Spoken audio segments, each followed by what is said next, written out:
La Namibie est un pays en grande partie désertique sur la côte sud-ouest de l'Afrique. Elle est connue pour posséder quelques-unes des plus hautes dunes de sable du monde.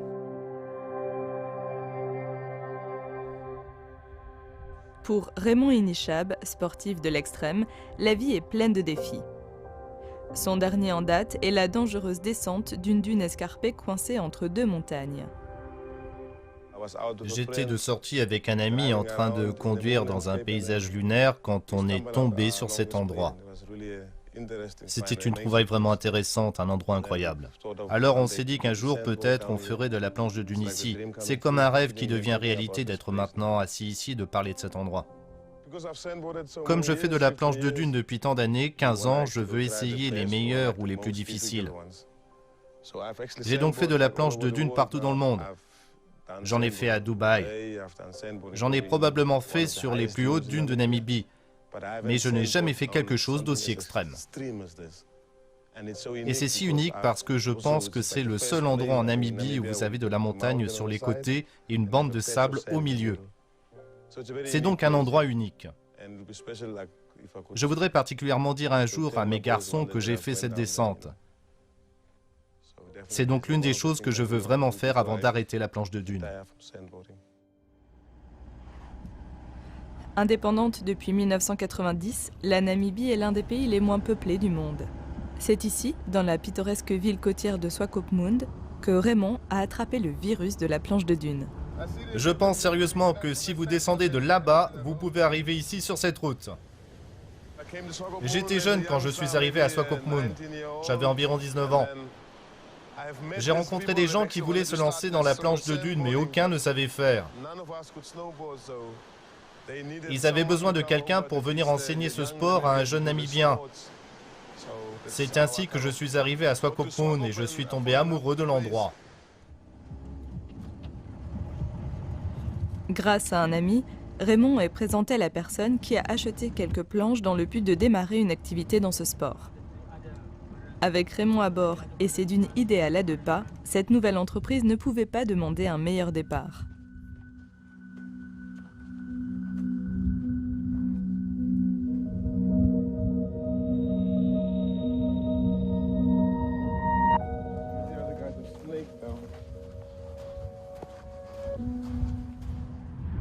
Le prochain obstacle pour l'entreprise naissante est alors le sport en lui-même, étant donné que personne en Namibie ne pratique la planche à dunes. Il voulait qu'on enseigne ce sport à un Namibien et je suis celui qui a eu cette chance. Ils ont fait venir du Canada un moniteur de surf des neiges pour qu'il m'apprenne la planche de dune. Et c'est quasiment ainsi qu'a débuté la planche de dune dans le pays.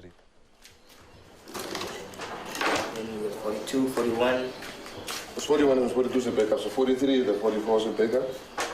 Cool. And 44 and 45 backup.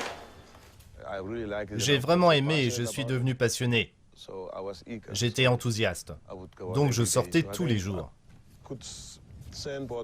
Je me disais que j'arriverais à bien me débrouiller en planche de dune au bout de 2 ou 3 mois.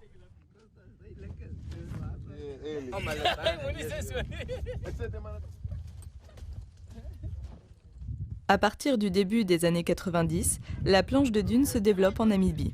Comme c'est un sport international, elle emmène Raymond partout dans le monde. Pour un garçon venant de Korira, c'est un avantage parce que ça me permet de voir le monde. La planche de dune me fait faire ce truc incroyable. Désireux de relever des défis, Raymond est invité au championnat du monde de planche de dune en Allemagne. Linda, sa monitrice et plus grand mentor, le pousse alors à concourir et en 2006, Raymond participe pour la première fois à l'événement. Pour la première fois, j'avais l'impression d'être une star parce que tout le monde voulait faire quelque chose avec moi. Pour eux, c'était inhabituel d'avoir quelqu'un venu de Namibie pour concourir. J'étais probablement le seul Africain à la compétition pendant les 3 années où j'y suis allé. Face à des surfeurs des neiges professionnels qui prennent part à cette activité hors saison, Raymond se débrouille très bien au championnat. À sa grande surprise, il atteint les demi-finales 2 années de suite aux épreuves de grand saut et de border cross. J'ai appris beaucoup. Les choses que je ne voyais pas ici, j'allais les voir là-bas. C'était une grande phase d'apprentissage pour beaucoup de choses. Après les championnats du monde, ma façon de concevoir la planche des dunes avait changé. Nous appelons cette piste piste de border cross. C'est là qu'on fait habituellement des compétitions. Comme je l'ai dit, la dune a changé de forme. On veut trouver le meilleur angle pour approcher l'arête. On va donc commencer au sommet, passer par ici, arriver jusqu'à la crête et tracer un chemin jusqu'en bas. Espérons qu'on pourra aller très vite.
C'est un peu dangereux à cause des rochers sur les côtés. Le chemin le plus sûr est probablement au centre. Oui, je peux me briser la nuque ou me fracasser la tête contre ces rochers. Je risque aussi de faire une syncope.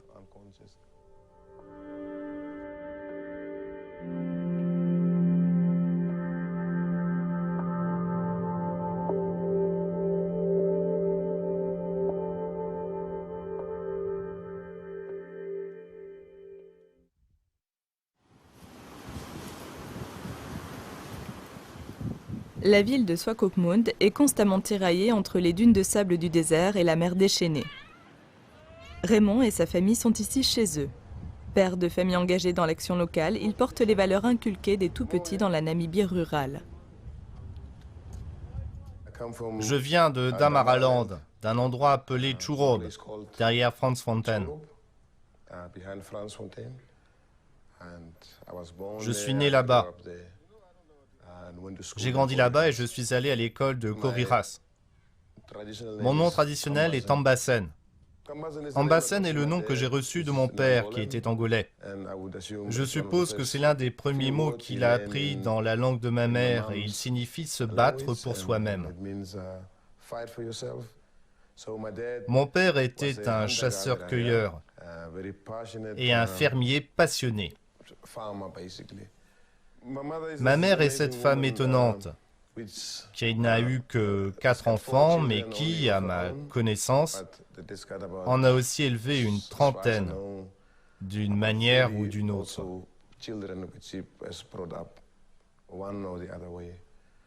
Ma mère est donc une femme au grand cœur. Je pense que c'est ce qui fait ce que je suis aujourd'hui, parce qu'ils avaient tous deux un caractère différent. La première fois que j'ai expliqué à ma mère ce que je faisais pour gagner ma vie, ça n'avait pas vraiment de sens pour elle. C'était aussi une surprise pour moi de finir ici. C'est une bonne surprise. Oh, c'est un lieu spirituel, vous savez. Il n'y a pas d'autre endroit comme ça.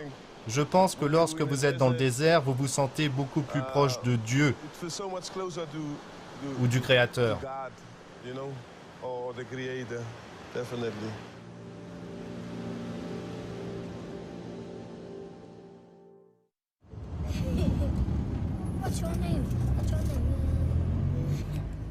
La planche de dune a une influence sur la vie de Raymond et lui permet de rencontrer son épouse, Michelle. En tant que guide touristique, Michelle se rend alors régulièrement à Swakopmund. Elle y emmène fréquemment les touristes faire du parachute, du quad et de la planche des dunes. Raymond était le guide principal et on l'a apprécié dès le début. Il était prévenant avec tout le monde. Les autres guides, quand ils le voient avec une jolie fille, ils font attention à elle. Raymond, lui, choisissait les personnes les plus âgées du groupe et leur faisait plaisir. Si des enfants venaient, il concentrait toute son attention sur eux. Il les portait sur son dos. Il faisait passer aux gens un moment merveilleux.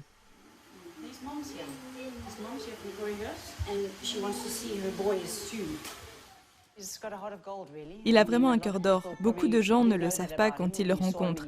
C'est quelqu'un d'extrêmement sensible et doux qui va toujours essayer d'aider les autres. Raymond va toujours essayer de faire en sorte de faire tout son possible. Et je suis tombée amoureuse de cet aspect de lui. Évidemment, il est très beau et il m'a charmée. Mais je pense que ce que j'ai vraiment trouvé de spécial en lui, c'est qu'il fait passer du bon temps aux gens.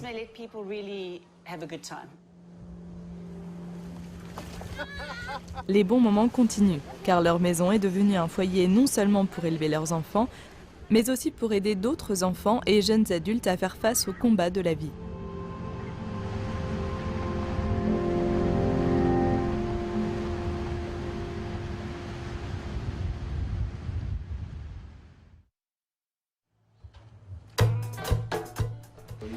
Pionnier de la planche de dune en Namibie, Raymond ressent rapidement le besoin d'évoluer dans ce sport. Patient mais ambitieux, il est bientôt récompensé par une incroyable opportunité, la création de l'entreprise Ata-Ngu et ses visites dans le township. C'est le catalyseur des activités de Raymond. Chaque matin, j'emmenais les touristes sur les dunes. L'idée est surtout venue de ce qu'ils me demandaient. Ils venaient en Namibie, ils étaient à Swakopmund et allaient en ville. Ensuite, ils montaient dans une voiture et allaient à Etosha. Chaque matin, ils me demandaient, y a-t-il des Noirs en Namibie? Y a-t-il des indigènes à Swakopmund? En tant que guide, j'ai vu que les gens ne rencontraient pas les Namibiens, de vrais Namibiens noirs. Les touristes qui venaient ici n'avaient jamais cette occasion. La demande venait aussi des habitants du township. Et de fil en aiguille, l'idée est venue. En emmenant les touristes dans le township, les gens commencent à proposer de plus en plus d'activités culturelles à Raymond. Là où il n'y avait pas d'activité, à part la vente illégale d'alcool, se dresse maintenant un établissement agréable et sûr où l'on sert des plats traditionnels namibiens. Une visite chez le guérisseur traditionnel permet de découvrir des remèdes naturels pour certaines maladies courantes. Et il l'utilise pour, comment dit-on, l'arthrite. Je pense qu'il exporte vers l'Allemagne et beaucoup d'autres pays. C'est ce qu'on appelle la griffe du diable. Si vous êtes malade, que vous avez un rhume, vous en faites une infusion que vous buvez. C'est très bon contre le rhume.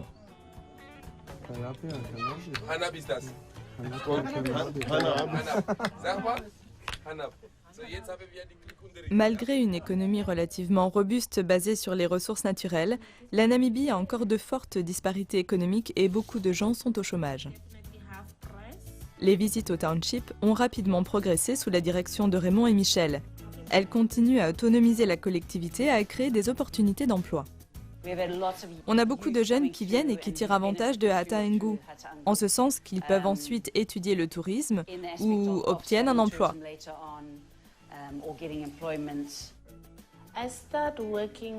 J'ai commencé à travailler en 2004 comme agent d'entretien et nourrice. À cette époque, j'aidais au bureau quand Michel n'était pas là.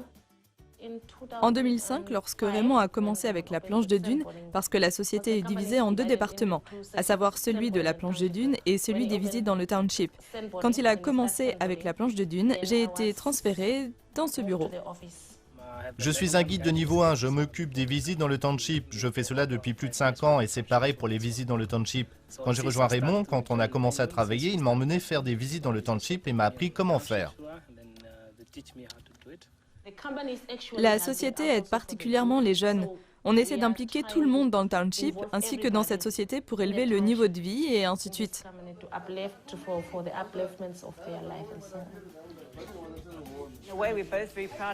D'une certaine façon, on est tous les deux très fiers parce que ça aide beaucoup de gens. Pas seulement les gens qu'on emploie, mais tout le monde en se baladant dans les rues et ainsi de suite. C'est ce qui est bien. Ça ne se limite pas seulement aux gens qu'on paye directement, ça profite à tout le monde.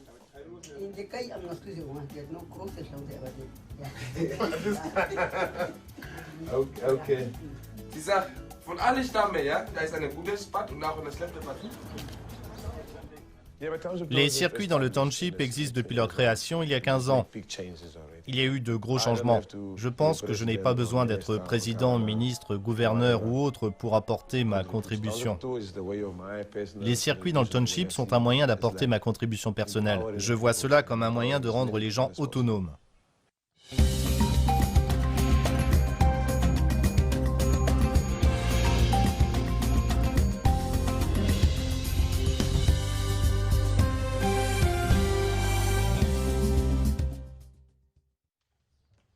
Une fois les circuits dans le township financièrement autonome, Raymond entreprend un autre défi en commençant sa propre activité dans le domaine de la planche de dunes. On a commencé avec les circuits dans le township. Quand Raymond a décidé de faire de la planche de dunes à son propre compte, on a commencé. On faisait les circuits dans le township depuis environ 3-4 ans. On appelait ça circuit culturel Ataangu, ce qui signifie « connaissons-nous les uns les autres ». La planche de dunes, c'est évidemment différent, mais c'est aussi très lié. Ça requiert l'expérience du township, mais sur les dunes, ce sont nos guides locaux qui le font. Et pour eux, apprendre un autre sport comme celui-ci, vraiment c'est génial. Bienvenue dans notre merveilleux désert. Une fois que vous avez vos chaussures, on va vous donner une planche selon votre style, votre taille et vos capacités. Avant de passer à autre chose, je voudrais savoir si vous avez déjà fait du snowboard. Un jour, j'ai demandé à oncle Raymond si je pouvais venir. J'ai vu comment il faisait et j'ai pensé que je devais essayer pour voir et je l'ai fait. Je suis guide auxiliaire, donc si les informations ne leur ont pas été bien transmises, je dois les leur donner rapidement. Voilà ce que je fais. La planche de dune est un sport qui demande de l'attention et qui prend du temps. Si vous voulez faire de la glisse, il faut en payer le prix. Il faut monter en haut. Si vous montez, vous pouvez descendre. L'activité liée à la planche de dune se développe, tout comme les ambitions de Raymond pour l'avenir de la Namibie dans ce sport. Il a déjà organisé quelques compétitions locales et son rêve d'accueillir les championnats du monde de planche de dunes n'est pas tiré par les cheveux. Avec certaines des plus hautes dunes naturelles du monde, la Namibie convient tout à fait pour un événement de cette ampleur. Comme le nombre de pratiquants augmente dans le pays, il se pourrait que l'on voit un jour la Namibie accueillir les championnats du monde. Les championnats du monde? J'y suis allé en Allemagne et ce n'est pas sur des dunes de sable naturel, c'est une dune artificielle. Ils ont construit une piste de border cross. C'est comme une course entre 4 personnes. Il y a quelques obstacles comme des tremplins et des virages, mais aussi des lignes droites pour la vitesse. Donc quand je suis revenu, j'ai eu l'idée d'inventer une piste similaire sur nos dunes. Donc on a construit un tremplin et avec quelques gars, on l'a emmené en haut de la dune.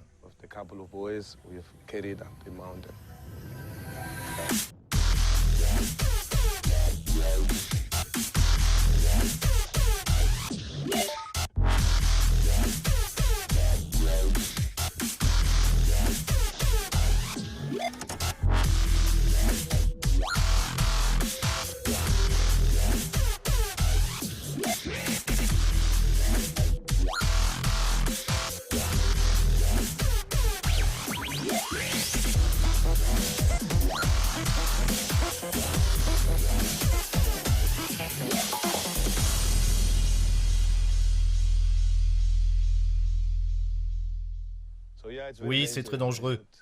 Ce n'est pas la descente la plus sûre que j'ai jamais faite.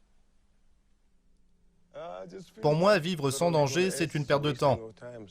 Je ne devrais pas le faire. Je ne ressens pas cela comme si je mettais ma vie en péril. Cela ressemble plus à un défi et à l'accomplissement de ce dont j'ai toujours rêvé.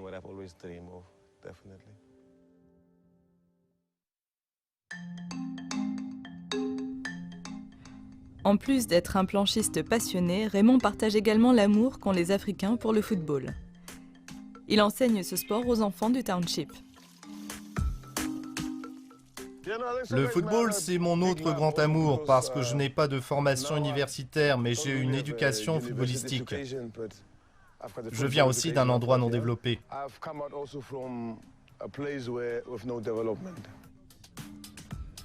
Conscient du peu d'opportunités que ses enfants auront dans la vie, Raymond consacre son temps, son argent et son énergie à les éloigner de la rue et à contribuer à leur développement.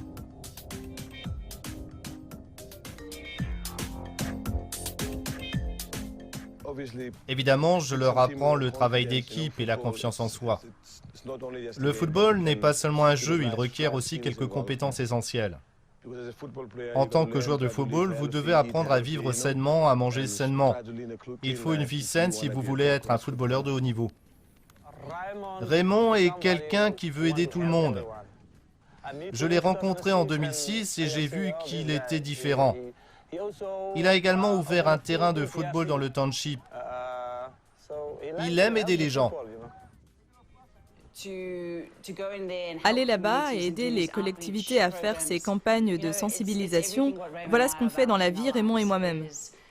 Ça consiste, avec le football, à sortir les enfants de la rue pour qu'ils jouent sur un terrain ou un beau champ de verdure. Ça leur donne espoir.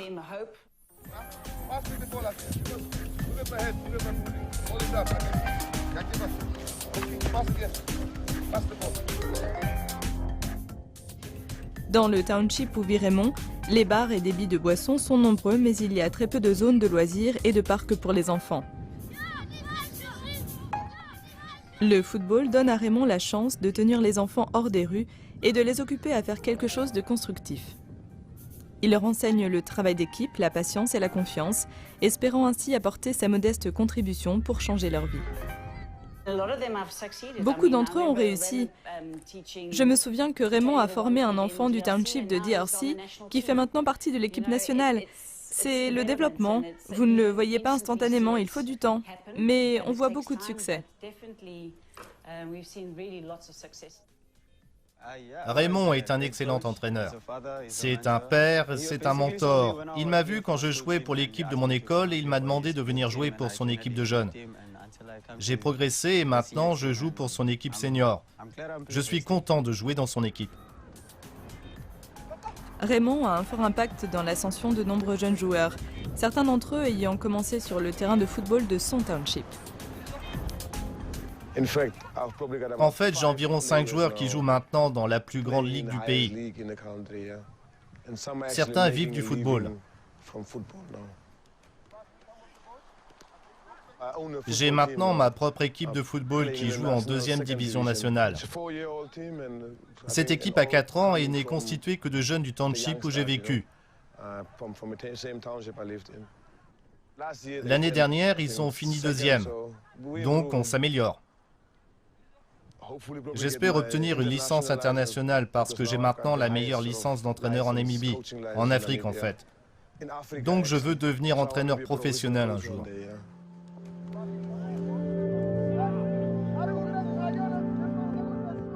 Avec un tel accomplissement et encore plus de projets pour l'avenir, la descente des dunes rocheuses semble être un défi encore plus difficile.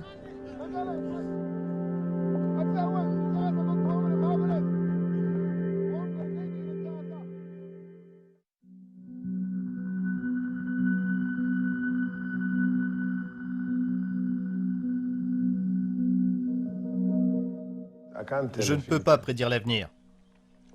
Je dois vivre la condition qui est la nôtre et nous aspirons à un avenir meilleur.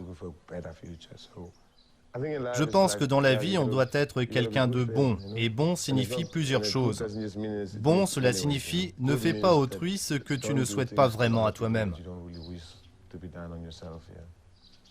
Être bon, ça ne veut pas dire qu'on va changer le monde. Ce qui est fait est fait. Mais vous faites ce que vous avez à faire. Je ne peux pas aller trop sur ma droite parce qu'il y a un grand rocher là-bas. Trop sur la gauche, il y a un angle, donc je ne pourrai même pas glisser.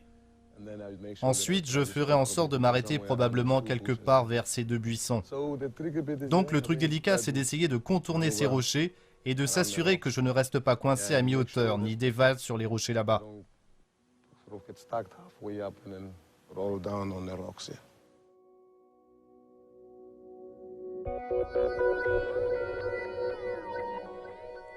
Je suis prêt comme toujours.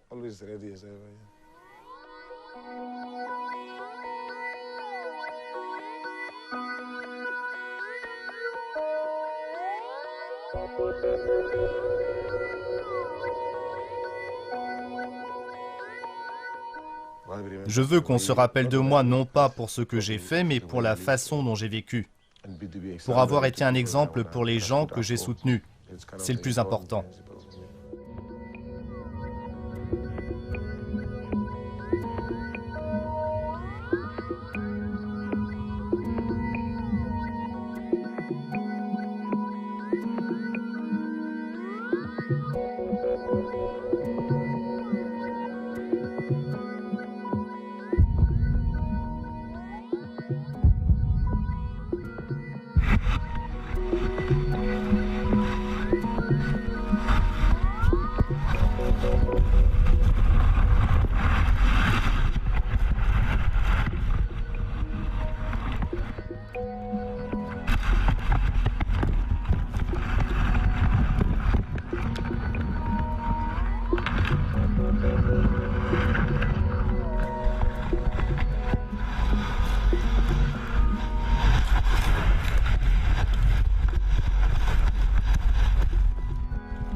Quand j'ai touché le sol, c'était comme « Waouh, je l'ai enfin fait ». Vous réalisez que les rêves peuvent aussi devenir réalité.